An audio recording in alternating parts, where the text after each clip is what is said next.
Paano magbasa ng isang monitor ng presyon ng dugo?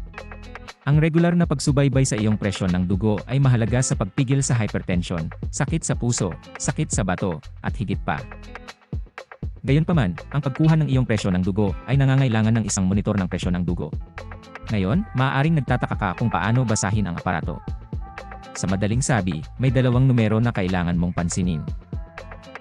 Kapag tumitingin sa isang Renpho blood pressure monitor, isa sa mga unang bagay na maaari mong mapansin ay ang dalawang numerong iyon.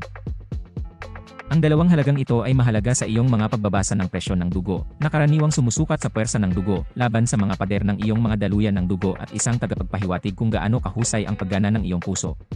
Ang pagbibigay kahulugan sa mga numerong iyon ay nagsasangkot ng pag-unawa sa dalawang termino. Ang systolic blood pressure, ang top number, at ang diastolic blood pressure, ang bottom number. Sinusukat ng systolic pressure ang presyon sa iyong mga arterya kapag ang iyong puso ay kinontrata, habang diastolic.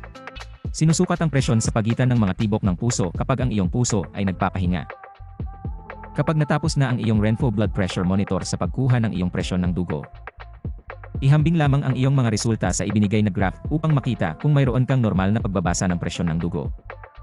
Salamat sa pakikinig at sana natulungan ka naming malaman kung paano basahin ang iyong Renpho blood pressure monitor. Kung hindi, o kung gusto mong matuto ng higit pa tungkol sa iyong Renpho blood pressure monitor, tingnan ang aming Facebook, Instagram, YouTube, at TikTok account.